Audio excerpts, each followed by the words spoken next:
Ben Modell is a producer, musician, composer, and film historian.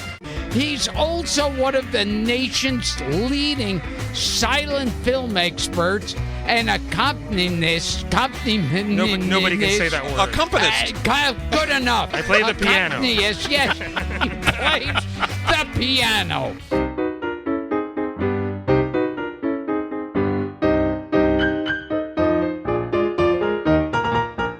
Greetings across whatever you listen to podcasts on. This is the Silent Film Music Podcast with Ben Modell. It's the podcast that takes you inside the mind of someone as they prepare for, perform, and reflect upon performances of live musical accompaniments to silent films. Hi, I'm Ben Modell. I'm a silent film accompanist, historian, presenter, home video label, etc., etc. This is episode 47. We are recording this mid-April 2022. And this is actually episode 47, but there is also an appendix following separately. And I am joined, as always, by co-host and co-producer Kerr Lockhart. How are you, Kerr? Hello, Ben. Happy spring. Happy spring, yes. The pollen and the weather has finally caught up with the calendar.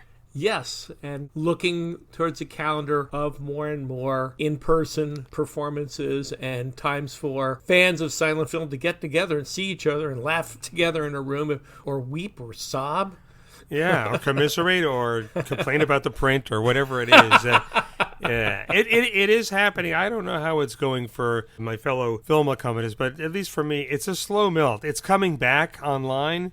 But because every single art house or any venue you might play is reopening at their own safety and comfort level, it's still 2 or 3 live shows a month.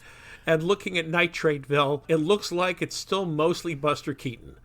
Well, people need to laugh. There are 2 excellent new books on Keaton. So much the better. I've got the show of Wings coming up within summer to piggyback on top of all that. But it's slowly starting to happen, and hopefully it will continue to do so as the weeks and months go on. The one thing to keep in mind for listeners is that there is a lag between, it's okay to do this, let's start planning, and then there's always a 2 or 3 months or more, and every venue is different. Some places can say, okay, we're open, good. And then the next month something happens, and there's some places where things get planned months in advance.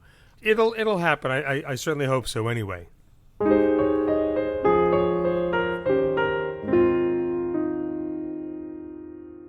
One of the films we're going to talk about today is a staple, really, at least a staple of Marion Davies' career, one of the 2 best known of her films, which is The Patsy. Yeah, not to be confused with the Jerry Lewis version. Not the same. All. No, this is a different storyline completely. Interestingly enough, The Patsy, I did not know this, was a stage play. And as we record here in April of 2022, in New York, there's a person performing a one-woman version of the play The Patsy. Oh, really? Yeah, it's running somewhere downtown. I didn't realize it was originally a play. I did notice in looking at the opening credits earlier today that the scenario is by Agnes Christine Johnson, who also adapted Beverly of Graustark. So you had kind of a wonderful, Zen subconscious or unconscious experience that you went through. Yeah, I accompanied the Patsy at St. Francis College. It's a college in Brooklyn, right near Borough Hall. Outside of COVID, I'll do 3 or 4 shows a semester there. And they're not really shows, they're performances for students, but they're also open to local seniors. So there's a mix of the audience. There's a dozen college students in the back row. I hope they're watching, and then a handful of adults in the front. I talk often about how something will come out of my hands, is the expression I have, meaning that I've started playing something and I look down and go, oh, how about that? Something that's completely either unconscious or some part of my consciousness and memory banks is just sort of caked in. I'll have an experience where I'm playing for a film that I haven't played for in 7 or 8 years, and a love theme that I came up with during the last time I played for it comes back up, and like, oh yeah, that piece. So I'll be honest, I was a little distracted, didn't have time to preview The Patsy again, but it's not full of twists and turns, and I knew I'd be able to get through it. So we're going to hear the opening title music through the first scene. And what was interesting for me is You hear the opening title music, the peppy opening title music, which I think is always important to let the audience know how much fun they're in for. And then you hear it die down, and to that first opening title, that exposition title that sets up the first scene. And then I just started playing something that could kind of work as a sort of marking time vamp. And then it fades in on the family eating soup in time, back and forth, the spoon up to the mouth, down to the bowl, back and forth. And it was exactly what I would have played had I watched the film and noodled with it. And then I thought, oh, how about that? And I just sort of went with it and then developed it into a couple of other things that just sort of fit the family tension and then also the interplay between Marie Dressler and Del Henderson. It was fun to get to do the film again, having been on the trajectory of Marion Davies' silence pre-1928. We're almost completely caught up now, and then seeing the peak and one of the last silent films that she made for Cosmopolitan at MGM. So this is recorded live in performance at St. Francis College in Founders Hall. I am playing a Steinway A that is kept in excellent shape. My microphone is a Zoom H2N that I have placed just behind the music rack facing right into the piano. So it's closed mic'd, but it sounds nice.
Yours truly accompanying The Patsy, starring Marion Davies and directed by King Vidor, at St. Francis College in Founders Hall.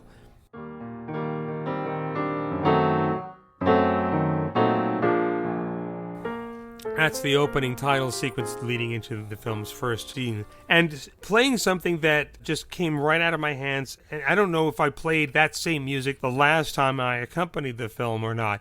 there is this flow you can get into as a film accompanist, and if you can trust that and give yourself over to it, it's something I learned from doing comedy improv years ago. Just to stop thinking and let things happen, and your own instincts are pretty cool. The other funny thing that happened when I was playing for the film is one of the two gentlemen that Marion Davies and her sister's characters are fond of is a guy named Lawrence Gray, who comes in and he's kind of like a William Haynes, but he was busy. Kind of, we'll get Lawrence Gray to do these funny bits. And I couldn't figure out why he looked familiar. At first I thought, maybe he looks like William Haynes, but then I realized he doesn't. But there was something else.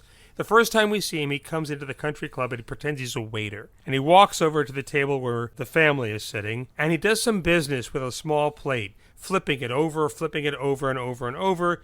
And then he does another thing where he holds out his right arm at an angle and places the plate on it and then pretends to drop it and catches it at the last time. And I remembered this. I had just seen this same actor do the same business in Stage Struck. And I thought, am I crazy? And I looked it up on IMDb, and sure enough, it's Lawrence Gray.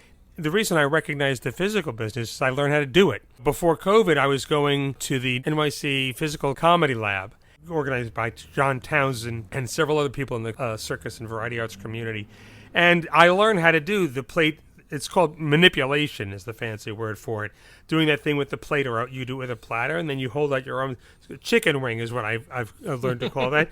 And you pretend to drop something. And I know how to do that with a derby. You know, the derby you see behind me on the Silent Comedy Watch Party isn't a hat you wear. It's a manipulator. It's a triple weight so that you can flip it around and do stuff. So I learned a lot I need to practice it, but I learned how to do all that material, the chicken wing thing, and tossing it around and stuff like that. Well, so now you're in trouble because we're going to demand to see hat tricks on the watch party. Yeah, well, I got to practice them. But I thought it was this weird confluence of things. Like the only reason I realized it was the same guy as the one in Stage Struck, because he was doing the plate manipulation. The same. I mean, I found the two clips. And it's the same guy, same business. It's really funny. That's something that comes out in the James Curtis biography of Buster Keaton, that people carried these tricks with them, and it was a valued piece of inventory. Yeah, so everybody did a lot of different kinds of things. No, it wasn't like everybody specialized. And this is one of the things, if you've listened over the years to the Gilbert Gottfried podcast, that's something he and Frank Santopadre would talk about, how in old school or old world show business, everybody could dance, sing a little, do some card tricks or whatever. It wasn't just like, I just do this, I can't do anything else. Well, we lost Gilbert, and I know that you have a really special experience on the podcast that's appropriate for this podcast. Yeah, there was another overlap, which nobody was planning, and it wasn't intended at all. No, you went on to talk about Ernie Kovacs. Yeah. This was one of the last events that Josh Mills had worked out for the centennial. We got ourselves booked on Gilbert Gottfried's Amazing Colossal podcast. Frank Santopadre called me a few weeks before we were supposed to tape, and he said, do you have a keyboard or a piano you could bring? Well, I said, sure, I can bring a keyboard. They didn't know what was going to happen, but he knew I was his film accompanist, and maybe we'd have some fun with it. Okay. And we do the show, and Gilbert really knew his Kovacs history. The four of us were just really engaged, and he was just really into it. And then at one point, Gilbert turns to me and just says, since you're so good on the organ... No one's ever done that joke with organists ever. I want to narrate a short movie. Okay. And have you... Okay, it starts off with a farm boy working out in the field. Now he spots a beautiful girl picking daisies. Locking on his face the way I watch a screen. He builds up the courage to walk over to her. I'm anticipating, okay, where's he going to go? She looks at him lovingly. Yeah, and I kind of guess, but I also know. Now the evil land baron shows up. It's Gilbert Gottfried, and you really don't know where this is going to go, and I'm ready for anything. He wants to take the farm boy's farm from him. He's 3-4 feet away. We're locking eye contact, and I'm playing. Now, for some unknown reason, They're now in the big city. And he just keeps coming up with one thing and then another thing, and I keep morphing it. And Totsy. He went from the perils of Pauline to the crowd. The land baron ties the girl to the train tracks. The farm boy is in a rush to save her. He saves her at the last minute.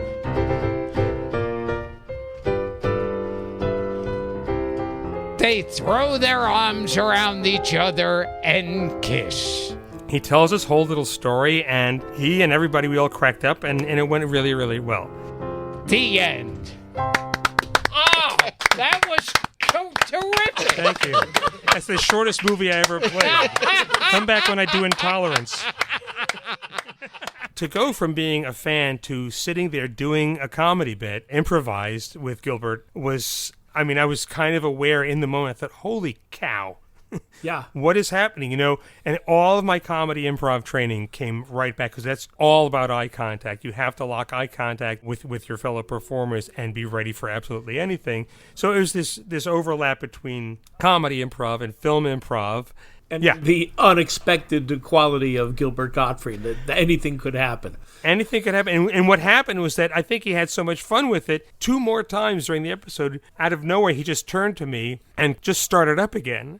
The second and third iterations were more and more outrageous and outlandish. I think he realized, oh, this is a lot of fun. I could do whatever the hell I want. It was a lot of fun and an honor to get to experience that. It's over. We get pictures taken, me, the 4 of us. Later on, I posted the picture, and Frank quickly commented, this is the worst Usual Suspects reunion. And Josh and I just look at each other and go, what just happened?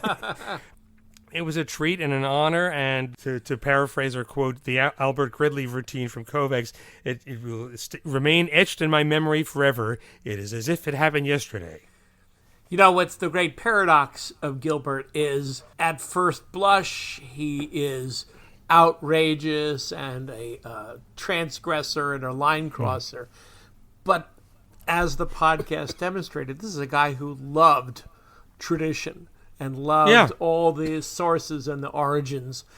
And you suspect that a lot of the people he talked about would love the way he played with the tradition and how he bent it around. Yeah.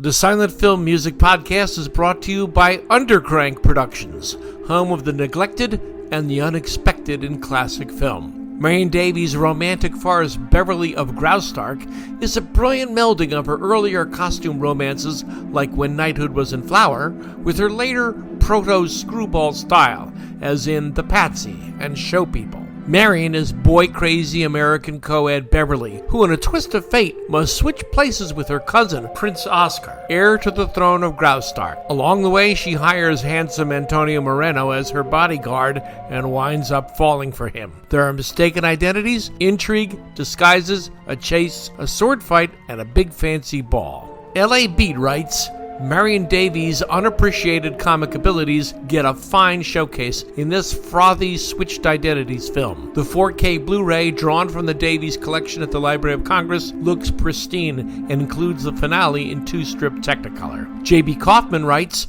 Director Sidney Franklin keeps all this moving at a lively pace, maintaining a firm but light touch over the proceedings. It's beautifully photographed with an occasional stylistic flourish. The color scenes serve to underscore a satisfying conclusion to the story. Complete with a first-rate organ score by Ben Modell, we who love silent films have cause for celebration. Restored by the Library of Congress, produced for DVD and Blu-ray by Ben Modell, and Undercrank Productions Library of Congress release, associate producer Crystal Cuy. Beverly of Graustark is available in an all-region DVD or Blu-ray from Amazon, Deep Discount, Critics' Choice, Movies Unlimited, WOW HD, or wherever you find classic film.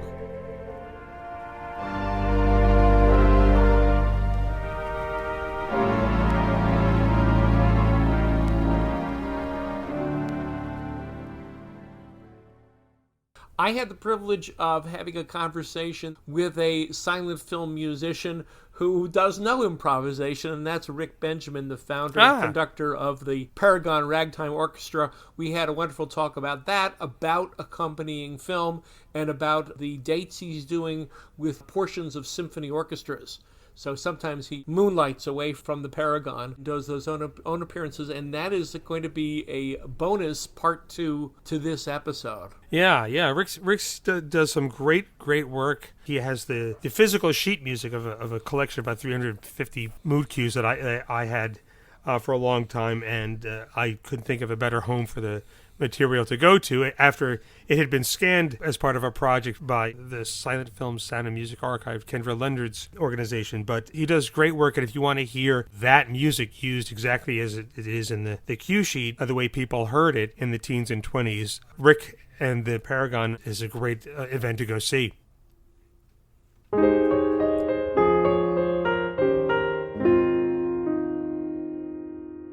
Well, the Paragon may play cues exactly the same way each time, but you have the experience often of playing for films that you played before, so it seems like you play something exactly the same, only different. There's an experience of returning to a familiar film and having both a fresh take and having a history with that film.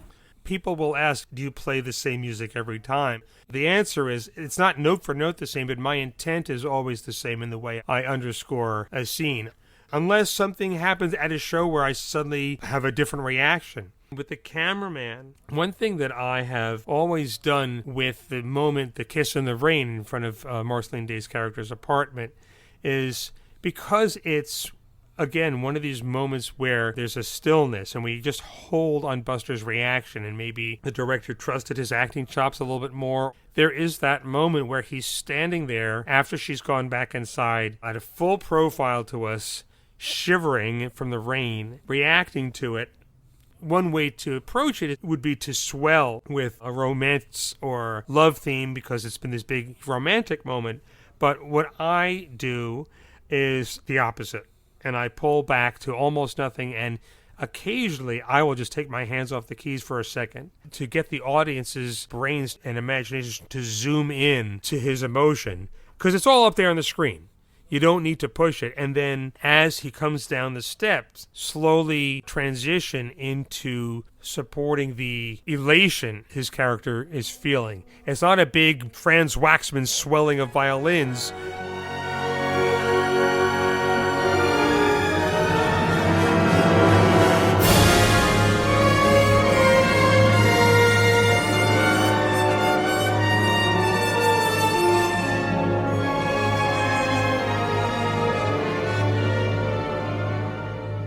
But just sort of slowly in an upper register, supporting that, and then gradually building until Harry Gribben, the cop, shows up. So that's what we're going to hear. This is, again, a Steinway A, although it's an older instrument than the one I play at St. Francis, but it's been rebuilt and reconditioned. It's in great shape, with an audience of very enthusiastic people discovering the cameraman from Buster Keaton. So this clip starts, I think it's right after they get out of the car. And you'll hear when it gets quieter and quieter and quieter, that's the moment right after the kiss. And then it goes on from there. This is live in performance at the Oxford Community Center in Oxford, Maryland.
live in performance at the Oxford Community Center in Oxford, Maryland, just off the Chesapeake Bay area. Yours truly accompanying The Cameraman with Buster Keaton.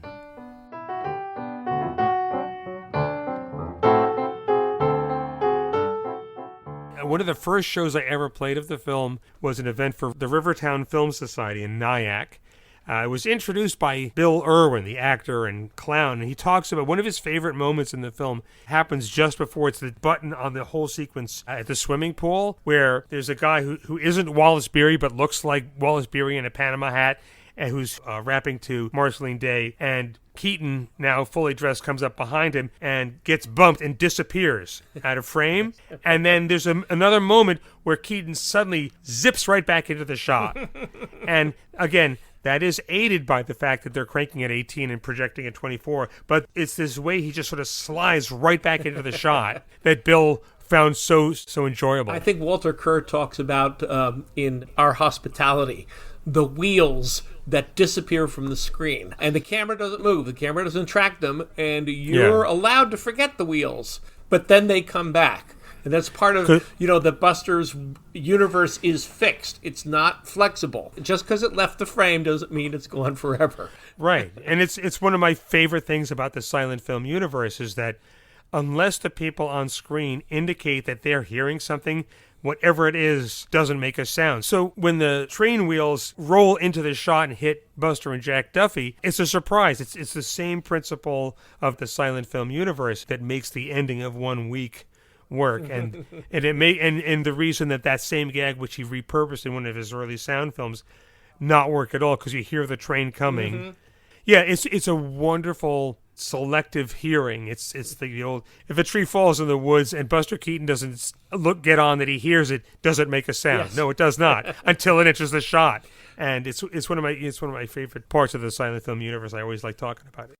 So Ben, one sequence in The Cameraman presents a challenge which may not have been such a challenge a generation ago, but is a cultural problem today. Yeah, it's certainly something to think about how you're going to handle, which is the Tong War sequence. And there's a lot of silent movies or films from the 20s and mid-20s where there's a sequence that takes place in Chinatown and depicting a Chinatown in a city as a tourist attraction. There's a whole sequence at the beginning of Paths to Paradise with Raymond Griffith that has one like that. And there's a sequence, the second half of Feet of Mud with Harry Langdon. So there's this sequence. And, the question is, how do you cover it? How do you cover it? What do you play musically? For decades, when you have something like that, a pianist or organist might play something that sounds like quote-unquote Chinese with parallel fourths. Fourths and fifths. And, that thing. That.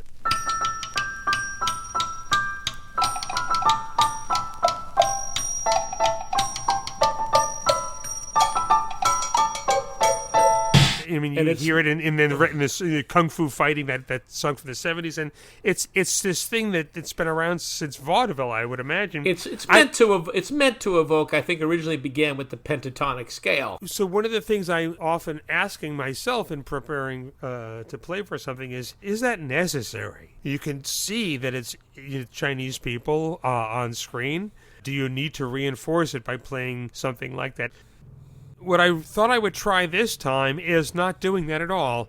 It's two gangs having a big fight with people throwing things and attacking each other and shooting them. You don't need to do anything that reminds the audience where these people are from ethnically. What I did at this one show is I just thought, well, let's just underscore the battle and play battle music and comedy music, because it does go back and forth from anxiety to little comedy moments with Josephine the monkey.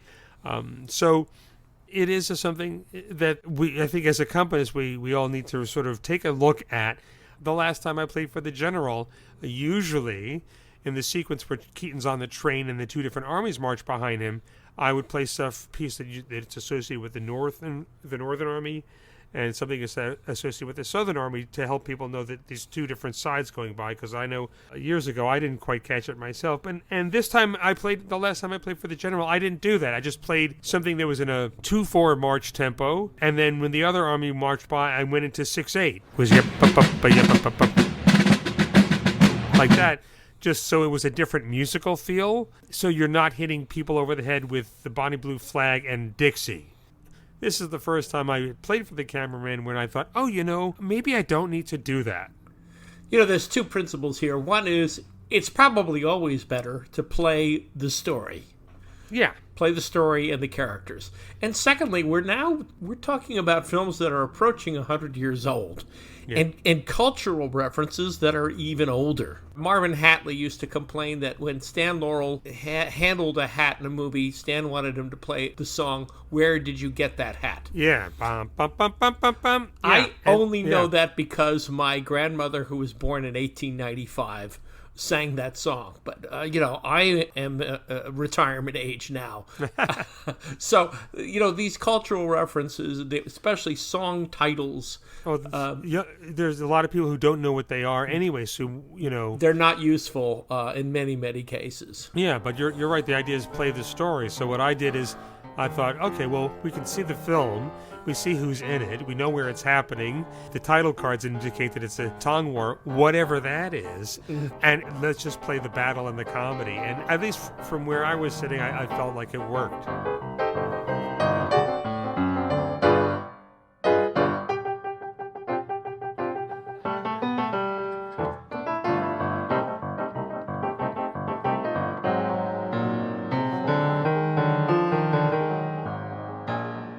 Yeah, the first time I saw I Was Born But, it was part of a Japanese series, and all the other films were really depressing and dark, and I started playing, and within 2 minutes I realized, and I completely shifted into Leroy Shields mode. Exactly. And it came to life.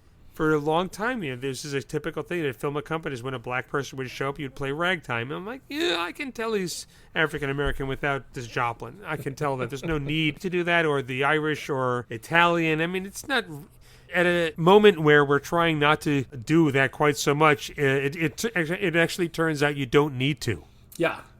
You alluded to the story you've told about the parallel between this falling in love scene in The Cameraman and the beginning of the song Singing in the Rain from the film Singing in the Rain. We talked about it, and we incorporated the audio from that clip.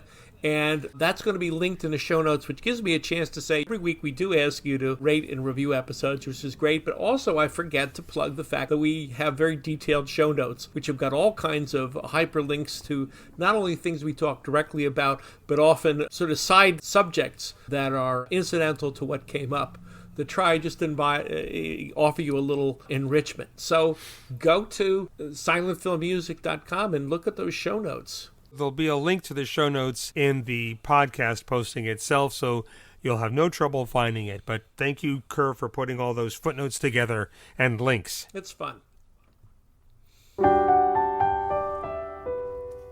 I have a handful of in-person shows booked, and coming up this next few months, you can always check my website, silentfilmmusic.com, to stay updated as things percolate and congeal. But you can also get on my email list. That way I will send something to you and you'll get it, and you'll always know something's coming up.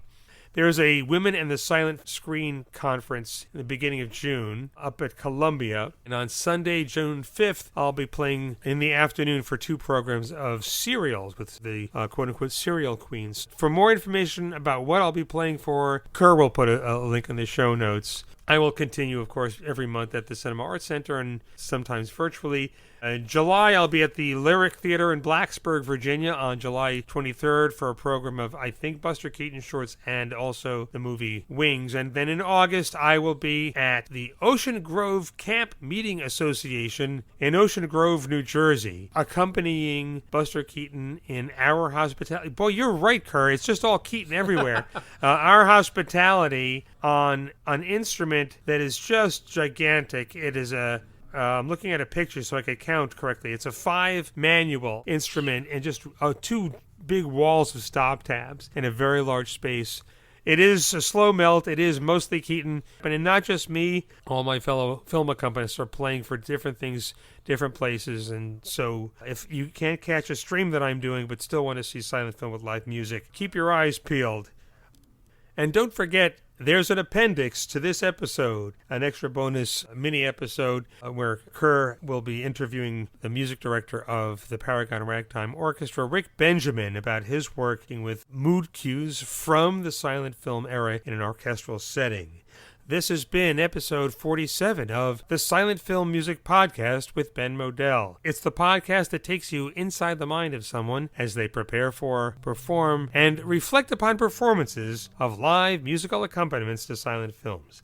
I'm your host, Ben Modell. I'm a silent film accompanist, historian, presenter, educator, etc., and I am joined, as always, by my co-host and co-producer, Kerr Lockhart. Hey, Ben, and hey, listen, any of you programmers for series out there, let's show some Chaplin or some Fairbanks, or hey, Marion Davies. We got a lot of Marion Davies movies for you. Oh, yeah, I have DCPs of just about all that stuff. And let's give a round of applause to your dog, who managed to not interrupt or try to get a cameo on the episode. We had the last 2 or 3. So everything worked out just great. But thank you so much for keeping the show going, keeping the edits happening, the show notes getting put together, and getting this podcast back up into third gear and out of first, Kerr. I really appreciate all you're doing. It's a pleasure. Yeah, well, thanks. This has been the Silent Film Music Podcast. We'll be talking and playing for you again soon, wherever it is you listen to podcasts. Thanks so much for listening. Take care.